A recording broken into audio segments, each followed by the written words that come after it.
Hey everybody, another GMG review. Today I'm taking a look at Warhammer 40,000 Warzone Charadon, the Act 1 of the Book of Rust, a new story arc in Warhammer 40,000, and a new supplemental I guess, Codex supplement. There's actually 3 Codex supplements in here, and a new thing which is a bit like the old 3rd edition Slim Codexes, which are called Armies of Renown. Now, Armies of Renown take a codex, let's say like the Imperial Knights, and if you play them a certain way, using the following restrictions and bits and pieces removed, you get a bunch of associated benefits. So a bit like how the old Extra Marine chapter codexes, or like the Speed Freaks codex, like the Armageddon codex was in 3rd edition Warhammer 40,000.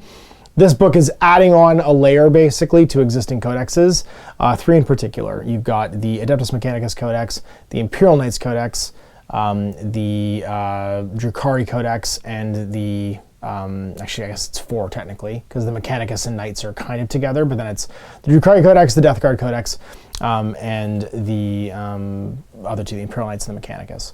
So what are you going to get in here? Well, you're going to get 3 Armies of Renown and 3 Codex supplements. You're going to get a campaign, some additional Crusade material, and all the background for the Warzone Charadon sort of like storyline. What this is Abaddon basically taps this boy Typhus and says, hey, you are the Traveller. You go around splitting all kinds of stuff wherever you go. Go attack Metallica. It's the Forge World where everyone enters the Sandman. It's one of the most famous Forge Worlds. It's in the Charadon subsector, and it is basically like trying to keep itself pure of all of Typhus's crud as he slowly encroaches upon it. It's got Heptus Clang, who's like their arch fabricator, or fabricator general, sorry. He's basically trying to like keep all the chaos out, and in using machine logic to do so, he goes around with rad bombardments, killing all of the billions and billions of people on all the planets, because he figures the machines will be okay, get rid of all the people, and Typhus can't infect anything. So that's the kind of campaign we're talking about here. The Imperials basically mustering to try and push back Typhus and his evil defenders, while the Dark Eldar do their thing. The Drukhari show up as well. So, description of the Warzone, first 45 pages. I must say, it was refreshing reading this to have the amount of depth they went into for this subsector. The last couple campaign books, there was maybe like 12 or like less than 20 pages of background. This one's like a full like court press of background, illustrations of the subsector, describing all the major characters like Heptus Clang, he's the fabricator general, and like little like bits of blurbs and stuff for them. They did a good job of actually making me care about this subsector and this little war that's happening. It didn't feel like they were just framing codex updates. There was a couple of Warzone books in 8th edition, I think the Blood Angel one in particular, where like they just kind of mashed some factions together and updated their codex, especially the ones that added all the Primaris stuff to the Marine Codex. There just wasn't that much background. These actually feel like they're moving the timeline forward, and they're giving us some background on where everyone is and what they're doing. Yeah, I'm not going to get too deep into it because it is a fairly complicated story, but basically Mortarion is not really commanding this Death Guard expedition. It's all Typhus, and the Fabricator General is trying to push him back. Your force disposition, you've got Forge World Metalica, the Forge World's Demos and their allies supporting them. The Excruciators chapter, which is pretty cool, are actually involved here. I like that it's like a non-standard chapter. There's some other kind of standard chapters. The Ultramarines, of course, are everywhere, so they're here. Sons of Medusa, White Scars, Coruscators, and the Brazen Drakes, which is kind of cool. The Equestria Imperialis, the Knights, you got House Raven here, and some knightly elements of House Terran, Griffith, Adareth, Minotaur, and Tyrannus. Some Freeblades that are hanging out. Adeptus Aureus, the Defenders of Oxford, the Order of the Martyred Ladies there, the Adamant Halo, the Blessed Suffering, and some Fraterus Militia. Data numerous incalculo. There's lots of them. We don't know how many. And then you got some Astra Militarum, the Shock Troopers. There's 262 regiments of Shock Troops. Holy moly. And then some naval elements, the Metallican Void, Navis Imperialis, Battlefleet Charadon.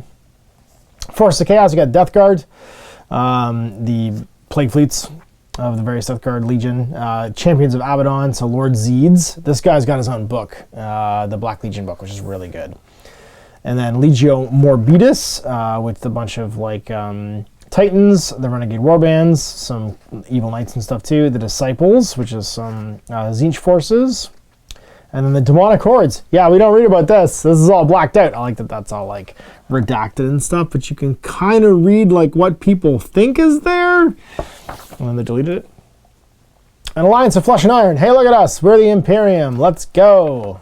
Robots. Go. And invaders from the Imperium. All the Nurgle stuff. It mostly is fixated on the last couple books, which is interesting because you're getting codex updates for books that have just come out. The Obelisk Invasion campaign, you get some how to play through this campaign. It's basically a 6-week campaign in 3 acts. Every week you should play as many games as you can. As you score, if you play a game of Combat Patrol for your faction, you get a point. If you draw it, you get a point. If you win, you get 2. And then the bigger game you play, the more points it's worth, obviously, for the campaign that week or 2-week section. And then however many games you play, you add to your total thing. And try to win the campaign. Whoever wins the phase gets a strategic point, and over the course of the campaign, whichever faction wins the most strategic points wins the game. So if you lose the first one but win the second and third ones, you'd win, like for your faction. If you win the first one, lose the second one, win the third one, it's for all the marbles, obviously. And then you get some special battlefield terrain for the phase 1, the irradiated wasteland. Not because it was necessarily irradiated at the start of the war, but because the Mechanicus might have come along and just blasted all the humanity off of it and left the machines intact. There's a lot of that going around. Clang is very practical. The Metallica and Redoubt, where you play in phase 2. So these apply during each phase, like the first 2 weeks, the second 2 weeks, and the third 2 weeks. And then the Ascendancy of Entropy is when Nurgle's everywhere, and there's all kinds of crazy twists, basically. So like Despair, Rust, Rot, Decay, Atrophy, and Blight can happen, and you'll roll a d6 to see what happens.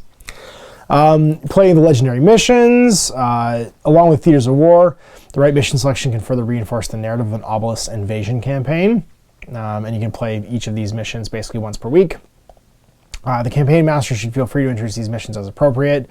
So you can also earn requisition points based on the war zones you're playing in, and of course extra experience and stuff too. This is all just like stuff for the DM running the campaign. Secret orders, and then you got your missions. You can see that all of them are asymmetrical too, which is nice. Phase 2 mission and the Phase 3 mission. And then army rolls. All right, so here's the part we're actually looking at. So again, I think there's gonna be some controversy here where people aren't excited about one of these, probably 2 of these in particular. There's the Nurgle one is not actually a codex update, but the Drukhari one is literally just extra rules for the Cult of Strife, which is coming out. I'm doing the review the same day, so you can go up in the cards and check it out. There's additional rules for the codex that just came out. Let's talk about what's in here. So you're going to get 3 armies of renown. The Mechanicus defense cohort for the Adeptus Mechanicus. It's basically an all-robot one. You're not using any of the Rangers or Scutari and stuff. You're getting an army of renown, the Freeblade Lance, so playing Freeblades. And then you're getting an army of renown, the Terminus Est Assault Force for playing Death Guard. And then finally, you get 3 Codex Supplements. So Metallica, it's a Forge World, basically, that we're adding to the Knights book. House Raven. Sorry, not to the Knights book, to the Mechanicus book. House Raven, adding more stuff to House Raven for warlord traits and stratagems and stuff, and then the Cult of Strife, adding it as well. So what is an army of renown? So this is the new concept. They talked about it in the Warhammer community, but if you missed it, the Cole's notes is what I said earlier. It's a variant army list. You follow the restrictions, you get the benefits. So it's going to unlock extra stuff, but it's really probably going to restrict what you can take. And you'll see that as we jump in. You can take your Crusade army of renown as well, but you got to follow the restrictions on your whole order of battle, and you got to basically lock into doing it right away. So you can have an order of battle that could follow it, but you have to declare your sub-faction being that army of renown when you play it as a Crusade army. So let's jump in. The Mechanicus defense cohort, possessed by the unrelenting spirit of the Omniscient, his most obdurate aspect, the zealous warriors of the defense cohort will fight to the last rather than give ground. So it's an army of renown. Restrictions. All units in the army must be Adeptus Mechanicus and be drawn from the same Forge World. So no multiple Forge Worlds, and no mixing another unit. So no Loyal 32 in this. Not that people really take that anymore, but just as an example. Your army cannot include any Scutari. So no dudes. Benefits. All units gain the Mechanicus defense cohort keyword. You can access the warlord trait, relic, and stratagems.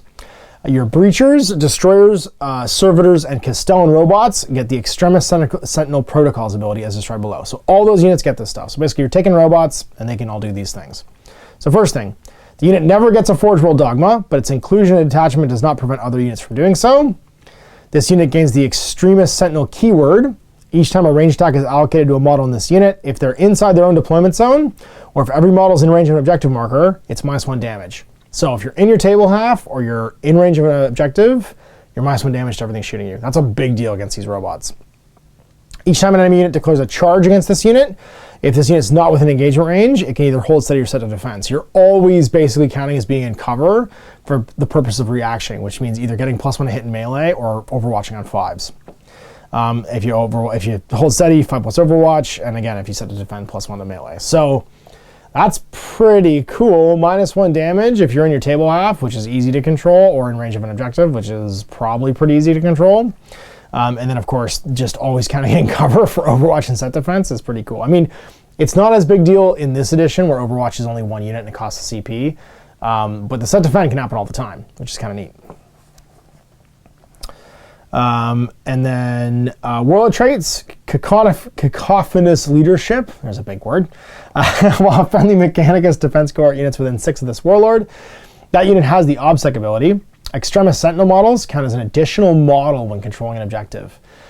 Kind of handy because you're going to be outnumbered because you're not taking Scutari. And then your Relic, if this army is led by a Mechanicus defense cohort Warlord, then when mustering, you can use one of these. Forge Fire. It's a Volkite Blaster, heavy 3, strength 6, -2 damage, and each time an attack is made with this weapon, and a modified wound roll of 6 does a mortal wound in addition to any normal damage. You get access to these stratagems, and you can spend CPs on them. A Citation of Ruin for 2 or 3. Use it in the shooting phase when an Extremis Sentinel unit from your army is selected to shoot. Until the end of the phase, models in the unit have the big guns never tire rule in the same manner as if they were a vehicle, so you can shoot in a melee. In addition, they do not suffer the -1 to hit roll. Ugh. If a unit has 4 more models, it's 3, otherwise it's 2. So a bunch of Castellan robots in melee, just decide to shoot up close. Precalibrated Purge Solution, 1 CP. Use a stratagem in your shooting phase when an Extremis Sentinel unit from your army that is wholly within your deployment zone selected to shoot till the end of the phase. Each time a model in that unit makes an attack against the enemy unit that's wholly within the enemy deployment zone, add 1 to the hit roll. So as long as you're on your table half and they're on their table half, or in their deployment zone rather, you get +1 to hit. That's pretty cool. I mean, that's going to be pretty powerful against, again, wagon wheel armies like Marines that sit back in their own deployment zones. There'll be a bunch of armies that like to sit back and shoot that getting +1 to hit against could be a big deal for a CP. Bolster defenses for 2. Use stratagem before the battle after determining deployment zones. Select an area, terrain, or obstacle feature, and they get heavy cover instead of light. If it already has, it can gain light cover. If it already has light cover, it's +2 to saves. You can only use the stratagem once. Rad Bombardment. This is Kling's jam. For 3 CPs, use a stratagem in your command phase of a Mechanicus defense cohort Warlord from your armies on the battlefield. Select a point in the battlefield and place a marker there. At the start of your next command phase, roll 1d6 for each unit within 6, -1 if they're a character. 4 or 5, it's D3 mortal wounds. On a 6+, it's D3 mortal wounds. Until the end of the turn, they're -1 toughness. And then the marker is removed. So basically, you pre-pick a place. The only problem I have with it is it's 3 CPs. That would be a great stratagem if it didn't cost the bank, basically. Because you can just move away from it. Like, unless you're trying to clear an objective with it, I guess, which could be useful. But it's going to affect everything. Yeah, it's each unit. It's not your stuff too, but I guess you could try and pull people off of an objective.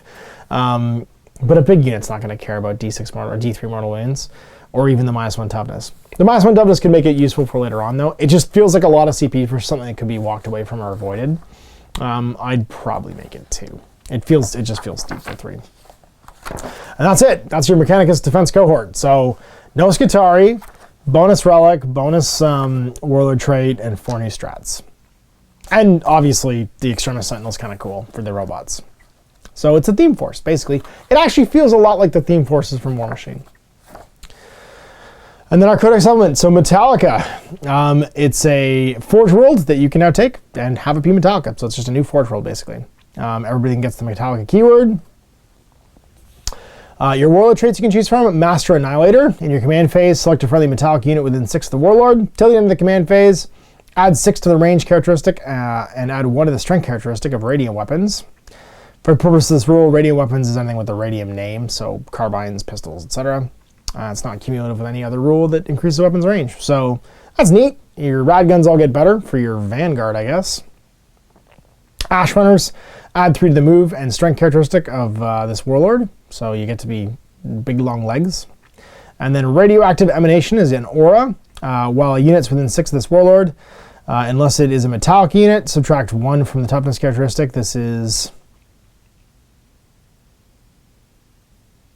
not cumulative with any other roll. So you couldn't use the rad bombardment on it too. I was just going to see if you could like dumpster something down to 6, but you can't. From 8 to 6, right? Like a knight or something like that. And then your relics. Just some of these relics, some of the names. The Omni Sterilizer. Ugh. Don't stand too close to the microwave. Don't keep your cell phone in your pocket. It replaces your eradication ray. It's a 24-inch range, assault D3, strength 6, -4, 3 damage. And it's blast. Replaces. I mean, it's neat. it's a pretty good damage 3 gun. Holy moly. Good for killing Terminators. I guess that's the thing I can see killing the most. Anything with 3 wounds. Bionic Veneration, and it's a 4+ invul. And the following ability, it's an aura. While an enemy unit's within 3 of the bearer, each time a model in that unit makes an attack, subtract -1 from the hit roll. So 4+ invul and -1 to hit in melee, or within 3 even. The Delta Pistol, the Gamma Pistol turns into the Delta Pistol. It's 18-inch range, pistol 1, strength 10, -4, 4 damage. If you attack a vehicle unit, re-roll the wound roll. Ugh. And then Metallic and Lung. The bearer has the following ability. Metallic and Lung aura. While an enemy is within 3 of the bearer, each time an attack is made by a model in a friendly metallic unit targets that enemy unit, reroll the wound roll. So that's a 3-inch reroll wound aura. That's pretty cool. But you have to be within 3 of the enemy model that's being targeted. So I guess you run up on stuff, make them -1 to hit and -1. I mean, you're talking about a character that has to run into range to do these things, but it's still pretty cool. I mean, it's all feeding into the theme of like radiation, basically, which is what Kling's jam is. And you get 8 new stratagems. So you're going to have Rad Oversaturation. Use stratagem at the start of any phase for 2 CP. Select a Metallica Scutari Vanguard unit in your army. Until the end of that phase, increase the range of the Rad Saturation by 6, so you can boost out their minus toughness. March to War. Using your movement phase, when a metallic unit from your army advances, do not make an advance roll. Instead, add 6 to the move. So you basically, for 1 CP, get the Age of Sigmar run roll. Purity of the Machine, 1 CP or 2. Use stratagem in your shooting phase when a metallic unit from your army is selected to shoot or fight. When a metallic, until the end of the phase, each time a model in that unit makes an attack, you can ignore any or all modifiers to hit. If it's a vehicle, it costs 2, otherwise it costs 1. Order and Anarchy for 1. Using the command phase, select a metallic unit in your army until the end of the turn. Each time an attack made by a model in that unit targets an enemy unit within 12, add 1 to the hit. So up close, you get +1 to hit. Extinction Order for 3 CPs. Use a stratagem in the shooting phase. Select 1 area terrain feature visible to your Metallica Warlord until the end of the turn. Each time an attack made by a model in a friendly metallic unit within 6 of the Metallica Warlord targets an enemy unit wholly within that area terrain feature, add 1 to the wound roll. So +1 to wound against models in cover. It's kind of cool. For 3 though, again, it seems steep because it's all situational. Because they have to be wholly within the terrain feature too. That's really steep again for something that may or may not ever take place if someone's not sitting in terrain. Knight of the Iron Cog for 1 CP. Use it before the battle. Select a House Raven unit from your army. That unit gains the Canticles of the Almasai ability. That's cool. And has the Mechanicus keyword for the purpose of ability. And doesn't prevent them from having Mechanicus. Like, doesn't break your Canticles thing. Omnisci's Exaltation for 1 CP. Using the morale phase, when enemy units within 6 of a metallic unit from your army selected to take a morale test, -1 to combat attrition. And then Blaring Glory, 1 CP. Use stratagem in the fight phase or in your opponent's shooting phase. Select 1 enemy unit within 6 of the metallic unit from your army. Until the end of the phase, your opponent can reroll any dice made for attacks made by models in the enemy unit. Sorry, cannot reroll dice rolls for attacks. So you can stop people from rerolling, basically. Because you blare your horn at them. All right, second army of renown now. The Free Blade Lance for the Knights. Free Blade Lance is an army of renown. So restrictions. All units in your army must be Free Blades. Okay. Ooh, okay. I could try this one out even. When determining which qualities and burdens each Freeblade Lance model in your army has, they cannot have a quality or burden that another Freeblade Lance has. They have to all be different.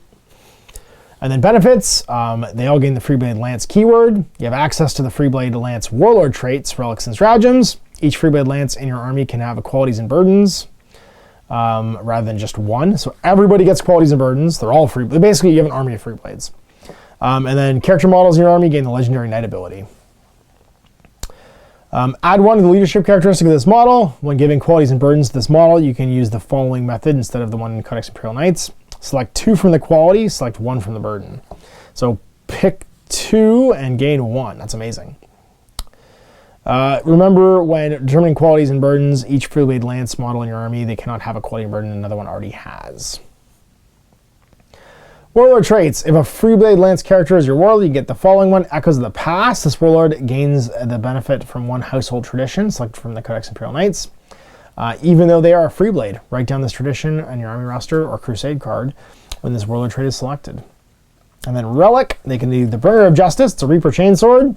It's strike times 2 minus 4, 6 damage, and then sweep minus 3, 2 damage. And each time an attack is made with this weapon's sweep profile, make 2 hit rolls instead of 1. Solid weapon, but no rerolls. Stratagem, Brothers and Sisters in Burden. Use a stratagem at the start of your turn. Select one Freeblade Lance character model from your army. All Freeblade Lance models within 6 of that model do not have to test for any burdens they have this turn. Sweet. So basically for 1 CP, you can turn off everybody within 6's burdens. So that's, I mean, that's a way to get around it. They all basically could have 1, except for the Legendary Knight. Strength from Exile, Freeblade Lance, Epic Deed. Use stratagem in your shooting phase when a Freeblade Lance model from your army is selected to shoot, or in the fight phase when they fight. At the end of the phase, while that model is more than 12 for any enemy models, each time it makes an attack, reroll a hit roll of 1 and reroll a wound roll of 1. But it's a hit roll of 1. I think it's only 1. Each time it makes an attack, reroll a hit roll of 1 and reroll a wound roll of 1. So it's each time you make an attack. So you pick a weapon, make an attack. Is it per weapon then? It's a hit roll of 1. It's not rolls, not multiple. If it's in a Casus class or Dominus class, it costs 2, otherwise it costs 1. Interesting. That one's worded interestingly. I think it's just 1. Like 1/1 each time you do it. Deeds of Legend, 1 CP. Use a stratagem in any phase when a Freeblade Lance model from your army destroys an enemy vehicle, monster, or character unit. That model gains 1 quality of your choice. This cannot be a quality that a model already has, and it cannot be a quality that another one already has. If you select the Indomitable quality and that model has lost any wounds, regain a lost wound. Use a stratagem once. So 1 dude can basically gain an extra quality once per game. And then Favorite Knight for 2 CPs. Use a stratagem before the battle when you're mustering your army. Select 1 Freeblade Lance character from your army that has 1 heirloom of the Noble House relic. That model can have a 2nd heirloom of the Noble House's relic. Each relic in your army must be unique, and you use this once. So for 2 CPs, a knight can carry 2 relics. That's bananas. Holy moly, that can be added together. I'm gonna try this one. This is definitely a 40k game I play soon. I'm gonna do the Freeblade Lance with House Metallica, or House Metallum. And then Codex Supplement House Raven. So you can be House Raven. And then your warlord traits, you get the Lord of Trials. Each time an attack is made by this warlord, a modified hit roll of 6 automatically wounds. So all your 6s automatically wound. In Violet, each time this warlord loses a wound as a result of a mortal wound, on a 4+, it's not lost. That's actually a pretty solid trait. And then Blessed by Metallica, +2 to your wound characteristic, and if this warlord can be repaired by Metallica attack priests, as if they were a Metallica vehicle. So this is where you want to take the Raven Knight and stick him in and use those strats on him. Relics, if your army is led by a House Raven Warlord, you can use the following relics. Relentless Wrath, Rapid Fire Battle Cannon. It's Assault 2d6, 8 -2, flat 3 with Blast, so no d3 damage. The Metallican Eye, each time a ranged attack made by a bearer is allocated to a vehicle or monster, improve the arm penetration by 1. And then Fury of the Keep, Thermal Cannon. It's 9, so Assault d6, 9 -5, d6 +2 Blast. That's pretty cool. And Spirit of Colossi, each time the bearer is selected to shoot or fight, you can reroll 1 hit roll, 1 wound roll, and 1 damage roll made for the bearer. Ooh, that's pretty cool. but it's or, so it's one. It's only one, not each. So you could actually take the Echoes of the Past warlord trait, and then take a relic that's Raven. So you can take one of these if you want, and then also Favored Knight and take 2 of them. So you can have a free Bloodlines character, take Echoes of the Past to be House Raven, get their tradition. So you would gain whatever the tradition is. Where is it? They already have the tradition. Actually, sorry, they're House Raven. The tradition's already in the Codex. Never mind. But then you'd get access to all these as well. And that battle cannon's pretty baller, as is the Spirit of the Colossi. It's pretty cool. Hammer Blow is stratagem 1 or 3. Using the shooting phase when a House Raven model that remains stationary gets selected to shoot. They can't charge, but each time they make an attack with a blast ability, reroll rolls of 1. If that model is in a Cassus class or Dominus class, it's 3, otherwise it costs 1. That's great. Honor and Violet for 2 or 3. Use a stratagem in your shooting phase when a House Raven model from your army is selected to shoot until the end of the phase. If that model did not advance, add one of the strength characteristic of ranged weapons that model is equipped with. If that model is a Cassus or Dominus, it costs 3, otherwise it costs 2. So for 2 CPs, all your ranged weapons are +1 strength, so a strength 9 rapid fire battle cannon. It's pretty good if it didn't advance. So strength 9 battle cannon, so you take and strength 7, let's say, Avenger. So you could have Custodian, not the Custodian, the Crusader, and then buff all of his strengths. Lockstep Advance for 1 or 3. Use stratagem when you select a House Raven unit from your army to move in the movement phase until the end of that turn. That unit's move characteristic is halved, but each time that model shoots a weapon, when determining the number of attacks, roll additional die and discard the lowest.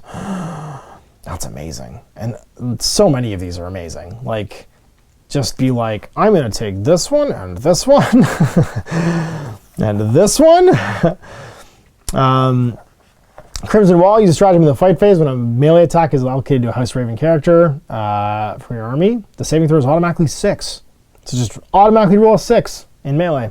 So someone hits you with a -3 weapon, like a Thunderhammer, and you're like, nope, I rolled a 6.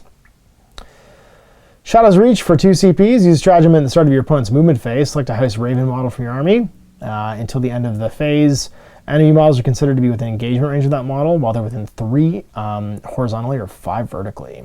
Cool. So you get to do your reach, basically.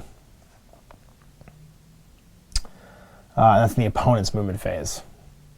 Colossi Eternal.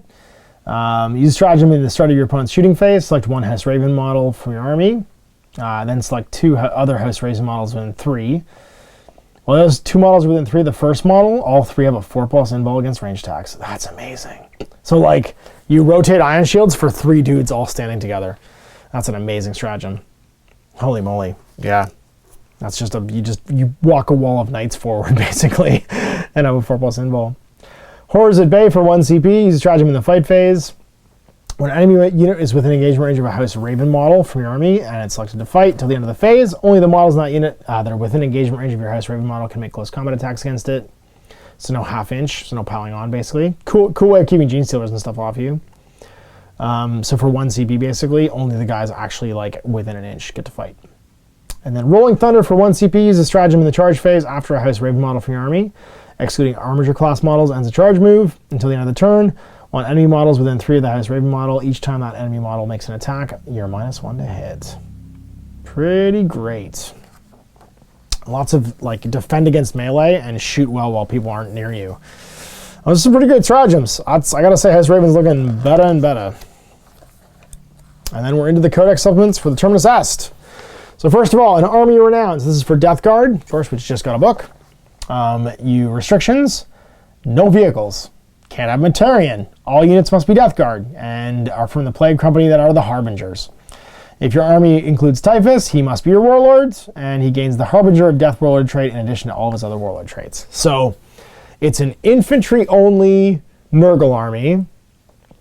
I mean, not infantry only, but no vehicles, so no plagues, like no big drones and crawlers and stuff like that. So you're looking at just Legionnaires, basically. Not even Rhinos. But you get the following. You get the Terminus Est Assault Force keyword. You have access to the Terminus Est Assault Force warlord traits, relics, and stratagems. Your Psychers can generate their psychic power from the Fester Discipline, which is later on. And you gain the Outbreak Assault ability, as described below. So when placing Terminus Est Assault Force units into Strategic Reserve, do not use the table in the Warhammer 40,000 core book. It's this instead. So it's less CPs. So 1 to 9 power, basically, is going to be 2. 10 to 19 is going to be 3. 20 to 29 is going to be 4. 30 to 39 is going to be 5, etc. If a Terminus Est Assault Force Bubonic Astartes unit is placed in Strategic Reserve, then in the reinforcement steps of one of your movement phases, instead of arriving from Strategic Reserve as described in the core rulebook, you can set them up anywhere in the battlefield more than 9. So basically, you're always teleporting down from the Terminus Est. You're not walking on the table somewhere. You're just always in teleport. So this is like replacing the general rules for reinforcements with your whole army can teleport. That's why there's no vehicles in Mortarion. Your Warlord trait, and Typhus gets this. Harbinger of Death. While an enemy models with leadership characteristic of 7 or less within 3, that model cannot be OBSEC. They cannot perform actions. In addition, while one or more enemy models are in range of this aura, add 1 to the Warlord's attacks. So he turns off your OBSEC, turns off the ability to do actions, and he gets an extra attack for that Warlord trait. That's an amazing aura. And then your strats, Rotting Tide for 2 or 3. Use a stratagem in the reinforcement step of your movement phase. Select an Assault Force Poxwalkers unit from your army that is below half strength and remove it from the battlefield. Or select a Terminus X Assault Force Poxwalkers unit from your army that's been destroyed. And set that unit up at starting strength wholly within 6 of a battlefield edge, other than the enemy's battlefield edge, more than 9 from enemy models. You use it once. It costs 2 if it's 10 or fewer, and 3 if it's more. So basically once per game, bring back a whole bunch of zombies. For 2 CPs, Unleash the Horde. Use a stratagem in your movement phase. When a Terminus X Assault Force Poxwalkers unit is selected to move in or fight, when they're selected to fight. Until the end of the turn, add 3 to the move characteristic of all Terminus X Poxwalker models in your army. Each time they make a pile-in, they move an extra 3. So they go brah and pile super fast. Basically, if you have a giant unit, it means you can go 6 instead of 3 and bring them all into combat if possible. Pestilential Drop. For 2 CPs, use stratagem in the reinforcement step of your movement phase when you set up a Terminus Est Assault Force unit from your army on the battlefield using the Outbreak Assault, which is over here. Or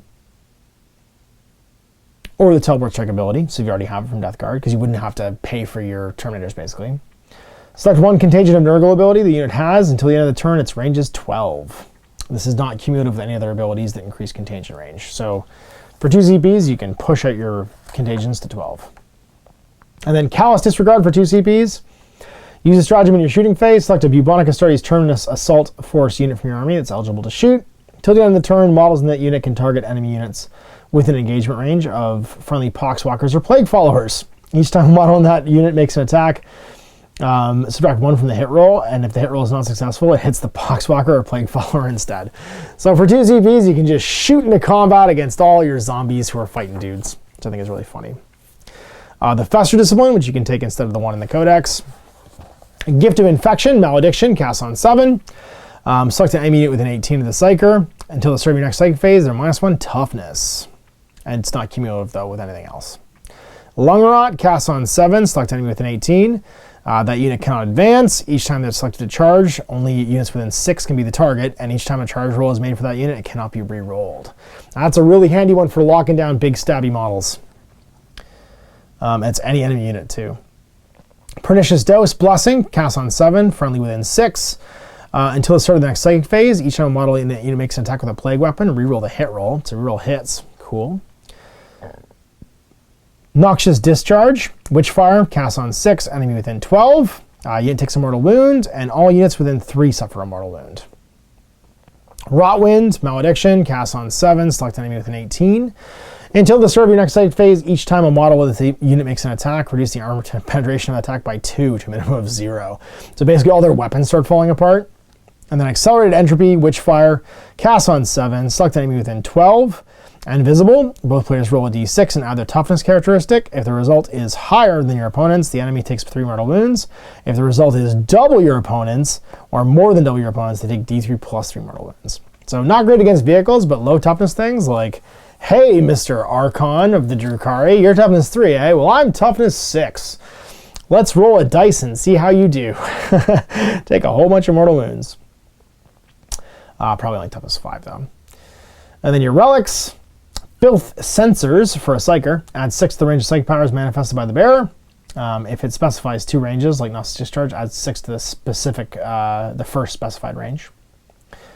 Mark of the Terminus Est, add 1 to your strength. Each time an attack is made against the bearer, you cannot reroll the wound roll. And once per battle, when a saving throw has failed, you can use this ability, and it's just passed. Vomix's Virulent Blight, model with a plague weapon only. During deployment, select a plague weapon. Each time the bearer shoots or fights, after making its attack, select an enemy unit that lost any wounds, and select a Contagion of Nurgle that the ability that the bearer has until the end of the battle. That enemy unit's always considered to be in range of that Contagion of Nurgle. So wound a vehicle or something with it, and then you're always in range of that Contagion. Canker, Plasma Pistol, 18, Pistol 1, Strength 9, -4, 3 damage. That's a Plague weapon all of a sudden. Rot Grip, Power Fist or Plague Claw. Times 3 Strength, so Strength 12, -3, 2 damage, Plague weapon. I like that your melee weapons can become Plague weapons. And the Reaper of Misery, +2, -3, 1 damage, Plague weapon, and each time an attack is made, make 2 hit rolls instead of 1. So double your attacks. The Raiment of Atrophy, for the purpose of determining contagion range of this model's Contagion of Nurgles, treat the battle round as being 1 higher. But it's not cumulative with any other rule that allows the bearer to treat the battle round as being higher. And then we're into the Drukhari. The Cult of Strife. This is Lilith Hesperox's cult. And this adds the abilities in the Drukhari Codex that you would have seen today, and is cumulative with them. So it's more Warlord traits to pick from, more relics, and I think more stratagems even for that particular cult, which is pretty cool. But Cult of Strife only.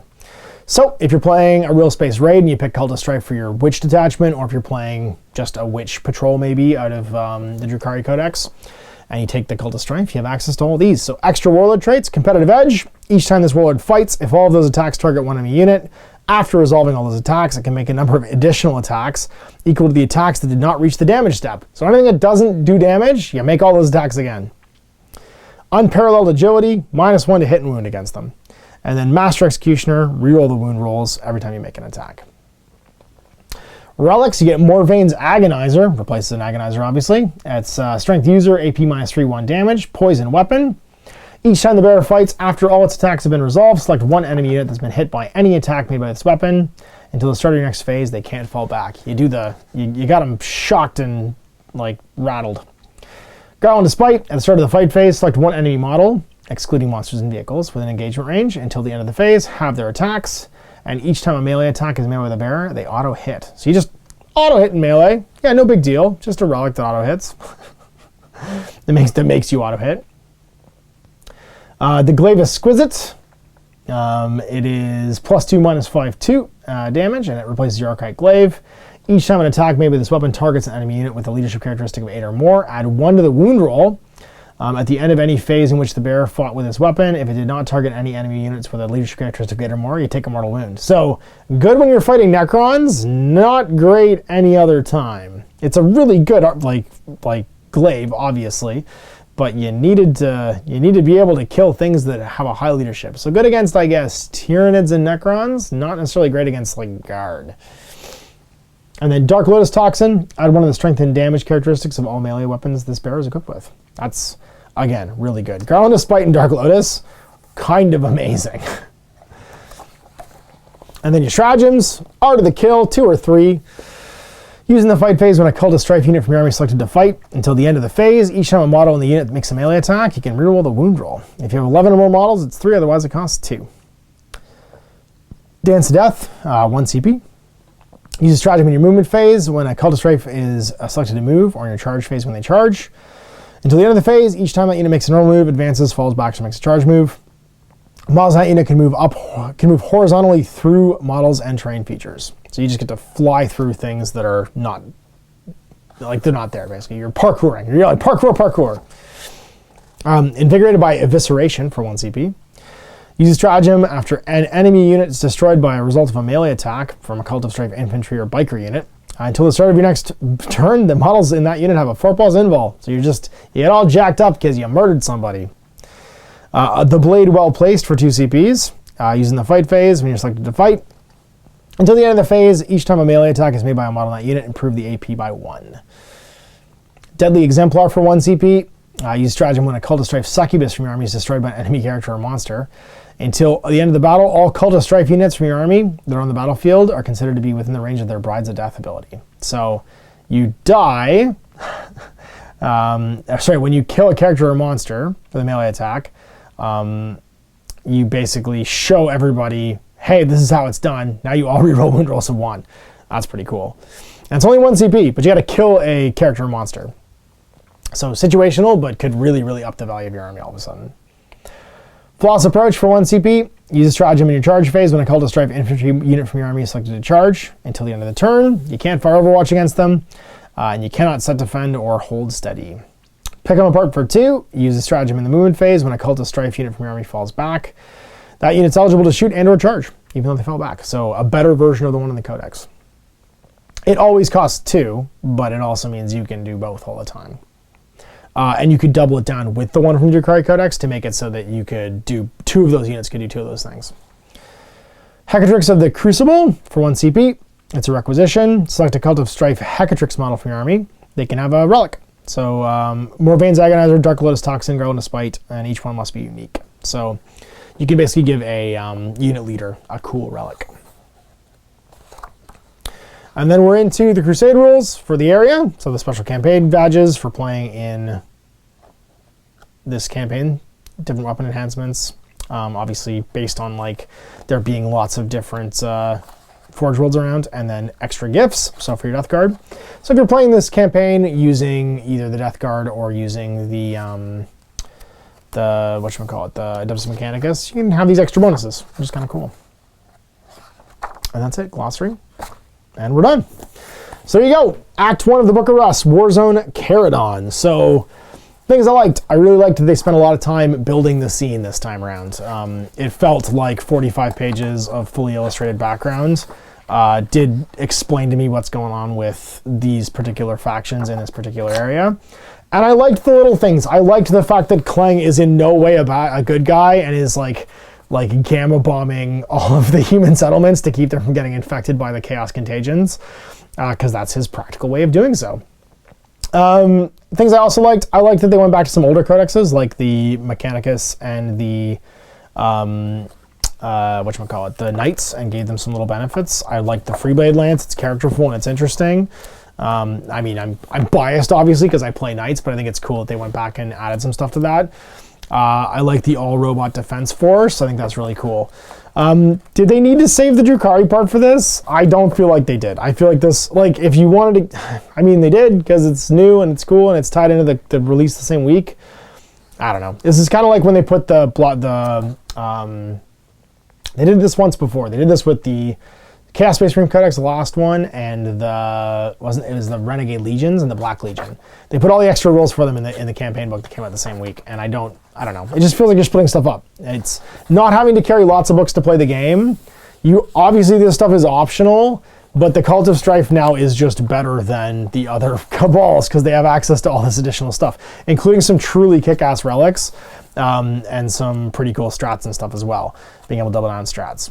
So I don't know. It's just it's not quite like the Death Guard one. The Death Guard one is just a cool like Deathwing ability to play the Death Guard. It's an all infantry and zombies Death Guard army, which I'd actually be interested to make because I love those miniatures. I really want to get Space Marine Heroes 3, although I don't know when I'll ever be able to get it. Just to be able to like play with the original core box, 8th edition core box, and play with those models because they're nice models and they'd be fun to play with. And I love painting Death Guard. I have a little Death Guard force for Kill Team, but the Drukhari one is like, it's just like it feels like a chunk of the codex just like plopped in here. Not that the rules aren't cool, they're awesome. I think that's if you're gonna play Cult, the Cult of Strife is pretty fantastic. Great warlord traits, really cool relics, and being able to double down on some strats like the fallback and still charge or shoot can be really handy, and being able to do it twice per turn is really cool too. Really like the Crusade stuff. I really like the fact that they give you some tips if you never run a campaign before on doing that stuff. And I like that each week's, or each phase, it's each set of 2 weeks, is themed with different types of worlds to play on and stuff too. I'd love to run that. Love to run that with just like a few games. if I had like a Death Guard player to play against, play with my knights, or maybe, or play with my, I kind of have like, I have like some kill team stuff, but it's all infantry, so it doesn't work with this anyway, because it's not robots. But the theme stuff's really cool. I could play my Ultramarines, I guess, because there's an Ultramarines detachment playing in this sector. So yeah, so lots of stuff for everybody. Obviously, if you're a Mechanicus player, if you're everybody, the campaign is for everybody. If you're a Mechanicus player or a Knight player, there's stuff for you. If you're a Drukhari player, there's stuff for you. And if you're a Death Guard player, there's stuff for you specifically. But if you're looking for a fun campaign supplement, they've spent enough time on the campaign supplement itself. I feel like it's got value in its own right.